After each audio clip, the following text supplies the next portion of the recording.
एक motivational story मैं आपसे शेयर करना चाह रहा हूँ। ये स्टोरी आप लोगों से रिलेट इसलिए होती है बिकॉज आप लोग एक सवाल पूछ रहे हो कि आपकी क्लास 11 बर्बाद हो गया है, तो क्या हम आगे जेई मेंस और एडवांस क्वालिफाई कर सकते हैं कि नहीं। इसलिए मैं तुम्हें एक रियल इंसिडेंस बोलते ना, this story is inspired from real characters. एक बच्चे की मैं आपको कहानी सुना, ध्यान सुनना। एम्स हॉस्पिटल में मेरी उससे मुलाकात हुई। उसने मुझे देखती, अरे सचिन सर, पहले तो पैर छुए। तो फिर उससे बात हुई, फिर उससे पूछा, मैं कहा तू यहाँ कैसे। मैंने कहा क्या हुआ ये बता। बोले सर कुछ नहीं, एनडीए का मेरा जो रिटर्न पेपर है वो क्वालिफाई हो गया था, अब फिजिकल का राउंड। बोले सर मैं वही कर रहा था, अपनी फिजिकल की ट्रेनिंग हमारी बहुत अच्छी से चल रही थी।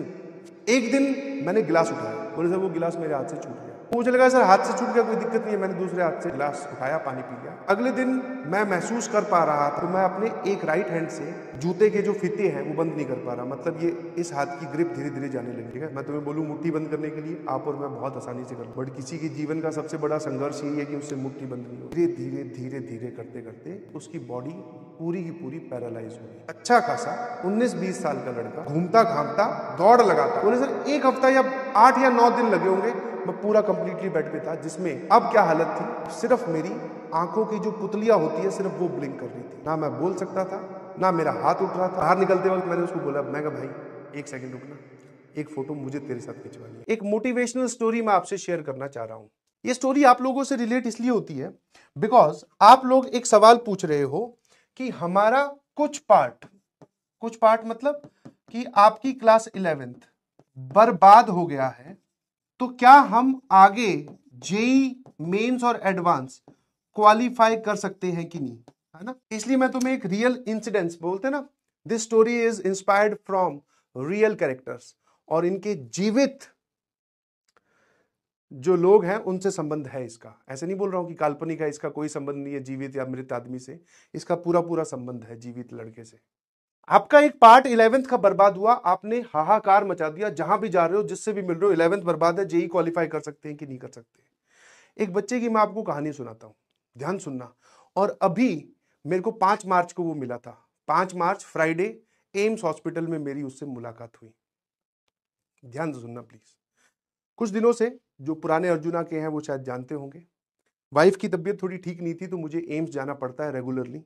ठीक है, क्या प्रॉब्लम है सर, वाइफ को क्या हुआ है या मैम को क्या हुआ है, उस पर हम डिस्कशन नहीं कर रहे हैं। हाँ, द गुड थिंग इज कि मैम अब ठीक है, रिकवर हो रही है। ठीक है, वो पार्ट नहीं है। बट हाँ, मुझे वाइफ को लेकर एम्स जाना पड़ता है रेगुलरली, मतलब 2 हफ्ते में, 3 हफ्ते में बार बार जाना पड़ता है।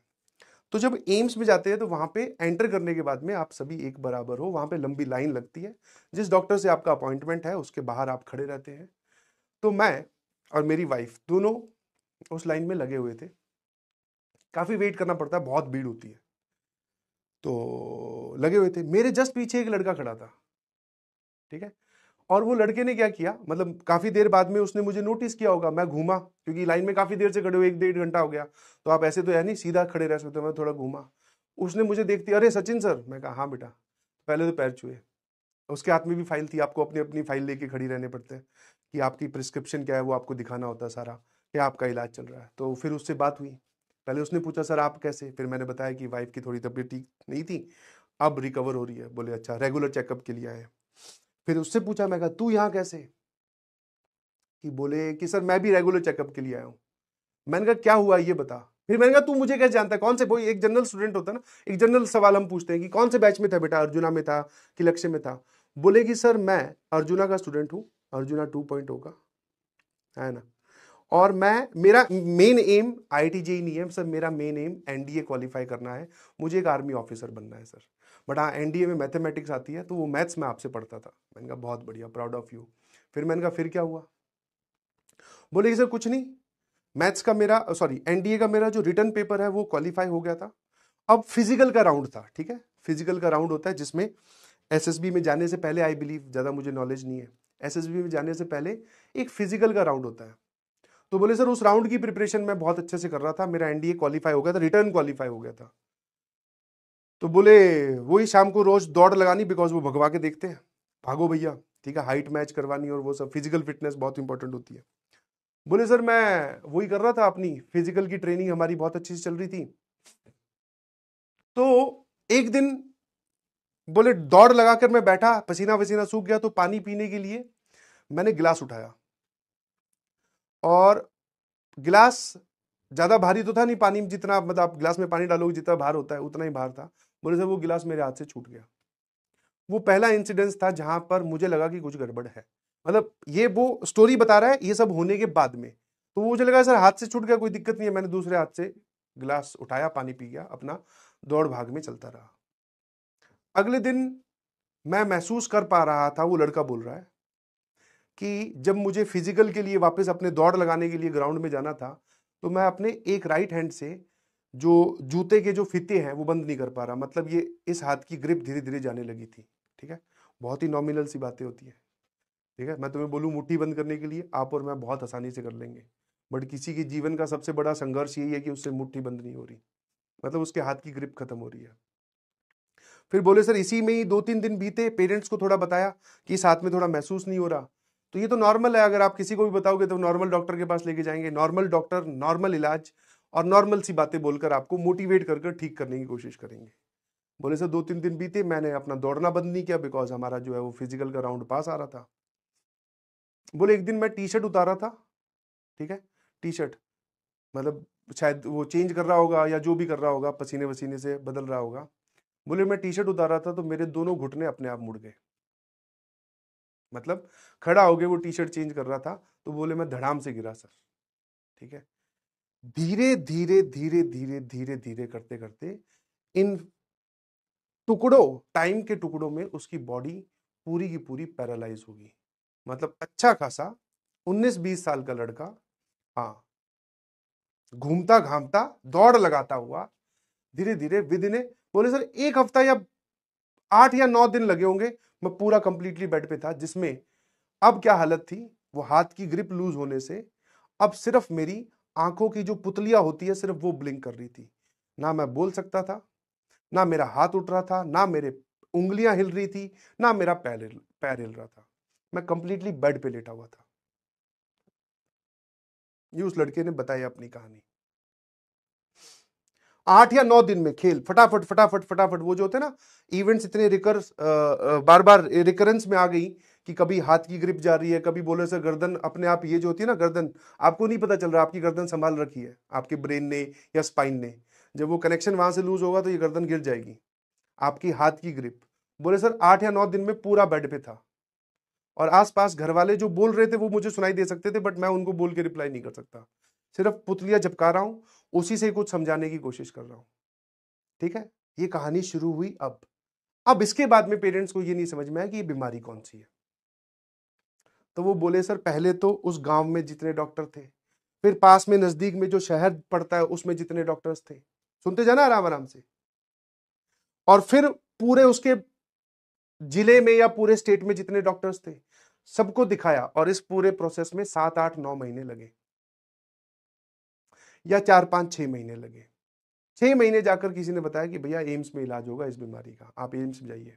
एम्स में जाते ही आपको अपॉइंटमेंट इतनी आसानी से नहीं मिलता आपको, ठीक है, अपॉइंटमेंट आप अभी जाकर, खुदा ना खास्ता भगवान करे आपको कभी अपॉइंटमेंट लेने की जरूरत ही ना पड़े, ठीक है, बट अगर कभी लेना पड़ा तो ऐसा नहीं होता कि सर कल मुझे उस डॉक्टर को दिखाना तो कल का मिल जाए। जाके उस लाइन में खड़े हो गए ना तो डॉक्टर का अपॉइंटमेंट मिलेगा 4 महीने बाद, 3 महीने बाद। तो वो बोल रहा सर लकीली मुझे 1.5 महीने बाद में डॉक्टर का अपॉइंटमेंट मिल गया। डॉक्टर को आकर बीमारी दिखाई, डॉक्टर को बीमारी समझ में आई, उन्होंने इलाज चलाया जो बीमारी थी उसका। सर धीरे धीरे धीरे धीरे मेरी मूवमेंट वापस से आनी स्टार्ट हुई, मैं जो वह चलने फिरने में मुझे वापस से दर्द होना स्टार्ट हुआ। अब मेरे लिए चलना, गिलास पकड़ना, ठीक है, ग्रिप बनाना, ये अब आम काम नहीं रहे थे मेरे लिए, ये बहुत मुश्किल वाले काम हो गए थे सर। मैंने कहा ये पूरा कितने प्रोसेस, कितने महीने का टेन्योर है, मतलब कि तेरे साथ ये बीमारी हुई, तूने ये झेला, फिर डॉक्टर को दिखाया, फिर तूने डॉक्टर ढूंढे, फिर तू एम्स में आया और फिर तेरा इलाज हुआ। बोले सर करीबन करीबन ये आप मान के चलो कि 8 से लेकर 9 महीना, मतलब करीबन करीबन आप 1 साल मान सकते हो। 1 साल तक तो मैं बीमारी में ही था। उसके बाद में सर दवाइयों की मदद से मैं रिकवर होना स्टार्ट हुआ, और सर मैं रिकवर हो के अब मेरी हालत ये है। फिर मैं पहले वही बोलता ना, बेड से पहले बैठने पे आए, बैठने से फिर चलने पर आए, चलने से फिर थोड़ा थोड़ा हिलने डुलने पर आए, हिलने डुलने पे जब वो लड़का मेरे पीछे खड़े होकर मुझे ये स्टोरी सुना रहा था तब वो एकदम फिट एंड फाइन था। मैं कहा अब तो तू यार बहुत सही लग रहा है। बोले सर वापस। मैंने कहा अब क्या है? और एक और मजे की बात, जो एटीट्यूड उससे मैंने उस दिन सीखा, ये पूरी कहानी बताते वक्त कहीं पर भी चेहरे पे कोई उदासीन नहीं था। मतलब कि अगर आप उसको नॉर्मली दिखा दो तुम्हें सामने लाके, तो तुम बता ही नहीं पाओगे ये किस चीज से गुजर के आया। एकदम खुश होकर बता रहा था। या तो पता नहीं मुझसे मिलने की एक्साइटमेंट थी, या फिर शायद उसकी वो बॉडी लैंग्वेज ही थी, या फिर वो देख चुका था कि क्या क्या समस्याएं आती है और कैसे समस्याओं को हराया जाता है। एकदम खुश होके बोले सर ये हुआ, ऐसे ऐसे किया। मैंने कहा अब क्या है? बोले सर अब मैं ठीक हूं। मैंने कहा फिर यहाँ क्यों आया हुआ है? बोले सर रेगुलर चेकअप के लिए। दिखाना पड़ता है ना कि बॉडी में कि मैं सही डायरेक्शन में रिकवर कर रहा हूँ कि नहीं, कहीं कुछ ज्यादा गड़बड़ तो नहीं हो जाए। मैंने कहा ठीक है। फिर मैं गया तेरे वो एनडीए बनने वाला है, वो जो तुझे आर्मी ऑफिसर बनना है, एनडीए क्वालिफाई करना है, उसका सपना। बोले सर फिर भर दिया फॉर्म, फिर तैयार हूं। मैं कहा आजकल क्या करता है? बोले सर फिर ग्राउंड में उतरा हुआ हूँ और फिर दौड़ लगा रहा हूँ। मैं कहा हाँ। मैंने तो बॉडी भी अच्छी बना रखी, अच्छी खासी बॉडी बना रखी थी। बोले हाँ सर पिछले 1 महीने से जम के बॉडी जिम कर रहा हूँ सर। मैं कहा तेरा मोरल डाउन नहीं हुआ? तेरे को मतलब जीरो से उठाकर भगवान ने पीछे खदेड़ दिया सबसे आगे, तेरा पेपर आने वाला था, तेरी फिजिकल फिटनेस सही थी। बोले सर उसमें क्या है? शायद भगवान कुछ चेक करना चाह रहा होगा। बोले अब फिर आ गया हूं बराबर, इस बार फिर एनडीए दूंगा और फिर फोड़ दूंगा। और तुम किस बात से परेशान हो? सर मेरा 11th बर्बाद हो गया, क्या मैं जेई क्वालिफाई कर सकता हूं कि नहीं? आई बिलीव उस लड़के की फोटो मेरे पास हो तो मैं आपको दिखाऊं जरूर। जरूर है, क्योंकि बाहर निकलते वक्त मैंने उसको बोला, मैं कहा भाई 1 सेकंड रुकना, एक फोटो मुझे तेरे साथ खिंचवानी है। बोले सर क्या हुआ? मैं कहा नहीं, ये जो तेरे से बातें करके जो मेरे में पॉजिटिविटी आई है, आई होप आप देख सकते हैं। 1 सेकंड, देख पा रहे हो? ये जो पीछे लड़का खड़ा है ये मैं हूं, ये पीछे लड़का खड़ा है ये वाइफ है। अब धुंधला इसलिए आ रहा है बिकॉज वो फोकस में नहीं है शायद, है ना? यही है वो, 5 मार्च की बात है।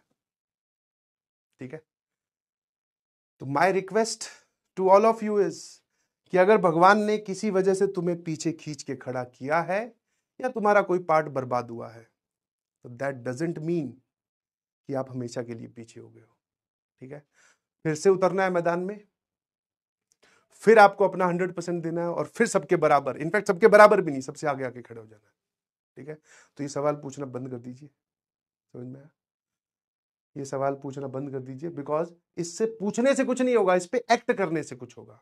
अब चाहता तो ये लड़का भी आराम से, मेरे ख्याल से तुम्हारे से तो ज्यादा ही इसकी क्रिटिकल सिचुएशन है और जेन्युइन भी है, ये तो बोल सकता था अपने पेरेंट्स को कि अब मैं क्या करूंगा, क्या मैं कर सकता हूं, मेरे तो भगवान ने ये बीमारी दे दी। नहीं, सब ओवरपास करते हुए, सब ओवरपास करते हुए, now in a better situation he is, बिना किसी ड्रामेबाजी के कि मेरे साथ तो ये हो रहा है, मेरे साथ तो वो हो रहा है, मैं तो ये हूं, मैं तो वो। अब कुछ नहीं है।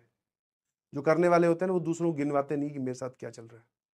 ठीक है, I hope this story will be motivational enough for all of you to get started, get back to your line, या फिर वापस शुरुआत करने के लिए आपके लिए इतनी बहुत होगी। ठीक है, bye bye, thank you so much. बहुत जल्द फिर मुलाकात होगी।